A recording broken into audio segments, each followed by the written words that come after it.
I'm uglier, so. Oh yeah, Dota. They're representing like us. Hi guys, this is GosuGamers. I'm Nitro, sitting here with Gnimsh after like a 7-game thriller against Artosis. So, quite a difficult victory. You were up 3-1, I think. Yeah, I was actually like Artosis took the first one. He took the first one with the Murlocs. So I took Druid because Druid is like more a neutral deck, and I wanted to test the waters in that matchup. But he won. So after that, I took my Warlock Zoo list, which is mostly based on minions, and I was able to take that game, like Warlock versus Warlock. It was kind of a gamble because like aggro versus aggro is a really weird matchup. But I felt pretty good in aggro versus aggro because I played it a lot, and I'm really an aggro player. So it's not only the name, like I feel like I'm really good in an aggro versus aggro and like piloting aggro decks.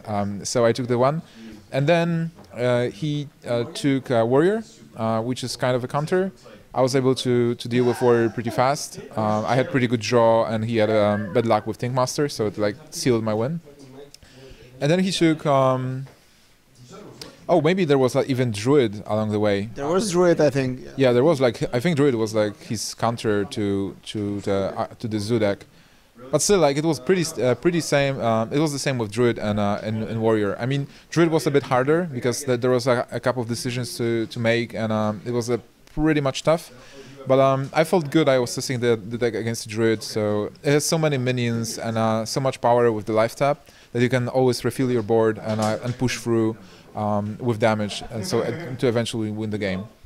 Do you think like this is the new thing in the meta right now? Because this only became popular like a week ago maybe. Like it was by Renat. Like he built it, he introduced it, kind of like an iteration of the old aggro Warlock, and everybody was saying like, yeah, new aggro Warlock is shit because of the nerfed Blood Imps. And I was like, yeah, Shield Bearers and Direwolf Alphas and whatnot. Yeah. So is this like a thing, or how long do you think this deck will last? Will it make the control decks go back to like playing Pyromancers and like heavy AoE clears? Definitely, like, and there is like different metagame on ladder and different metagame right now in this tournament, because right now people are having a couple of decks in the King of the Hill style, more like a counter decks, and ladder is like all the same decks and decks that they will help you go fast. So like the idea of this Zoo deck that was first popularized by Reynad.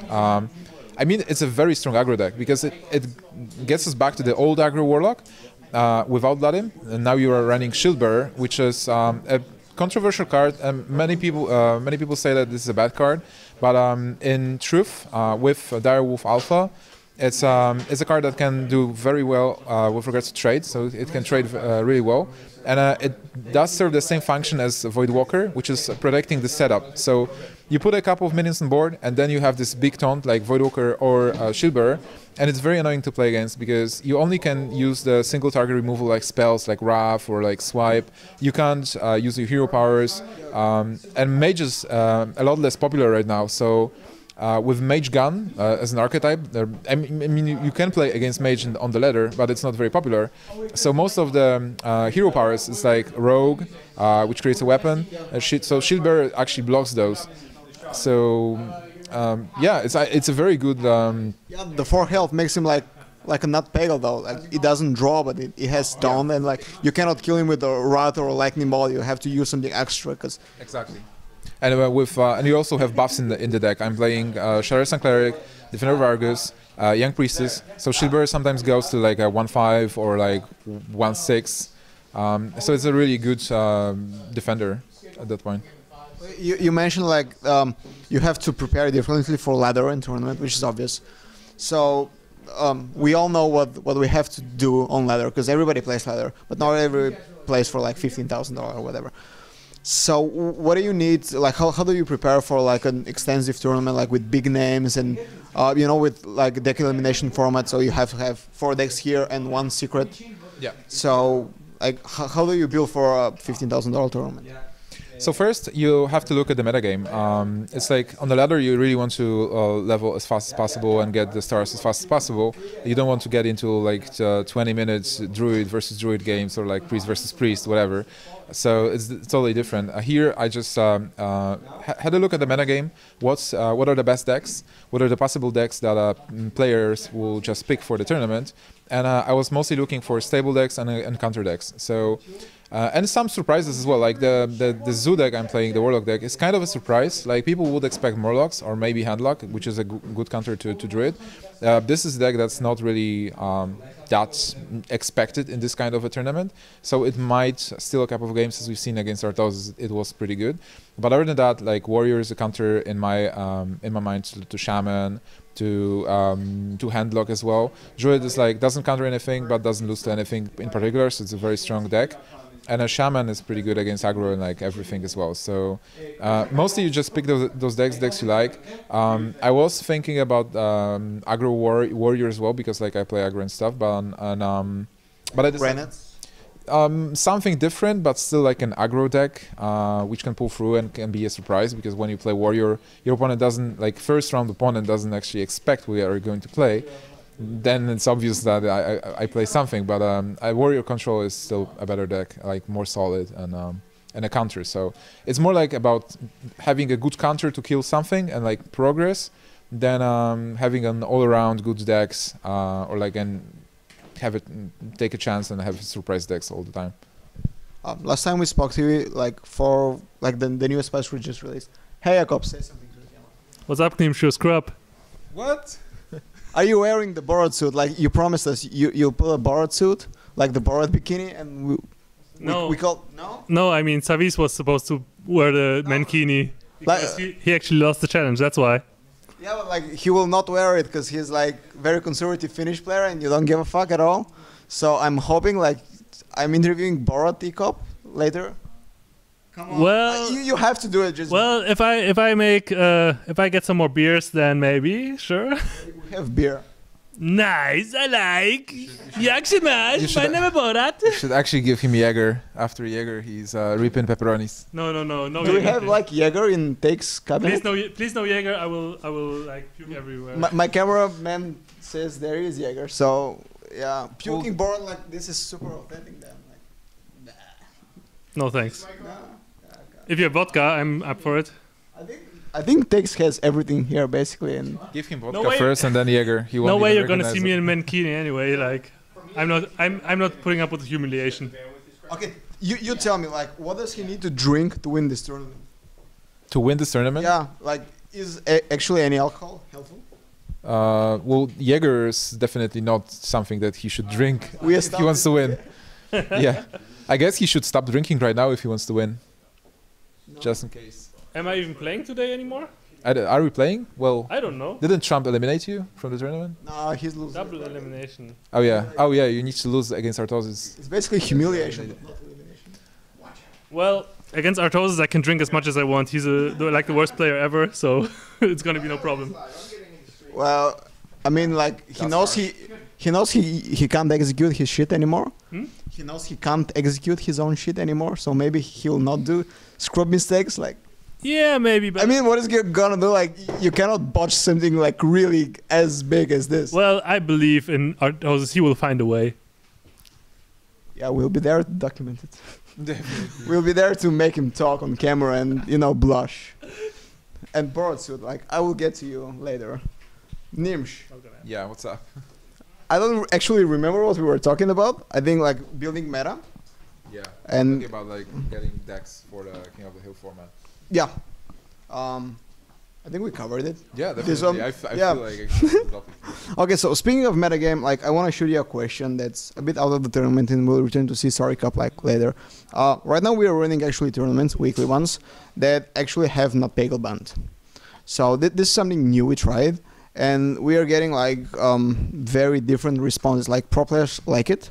The vast majority of the community doesn't, because well, they don't like some entity restricting card pools. So as a pro player or like just a HearthStone player, how do you feel about tournaments establishing their own ban lists and in not Peggle in this case in particular?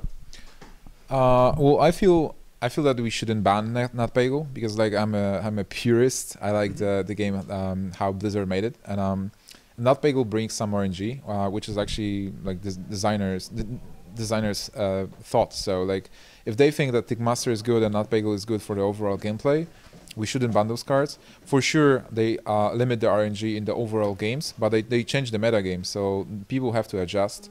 And like also the tournament decks that people play in those tournaments can't be used in ladder, so it has some impact. And on the other hand, like RNG is needed in card games. Card games are not chess, where only skill is important. Like in card games, you need to have some RNG. And if you limit RNG from the cards, the game can be a bit imbalanced. Or you will have the same people winning all the time, which is also like weird and probably not very good for the game.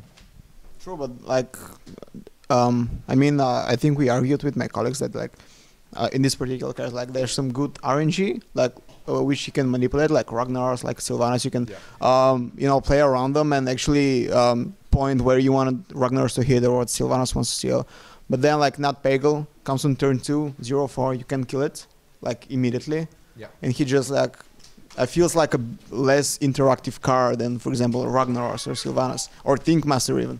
Yeah, definitely the card is imbalanced in a sense because, and it also has a frustrating effect because it comes into play and you can't, like being an opponent, you can't do anything about it. So it should be changed at some point, like drawing a card at the start of your next turn or like having maybe free health. So there should be some change, I think, but I don't like the fact that you artificially change the game by banning a card, because if you ban a card without actually testing the game environment before without that card, you can create an unhealthy metagame by accident.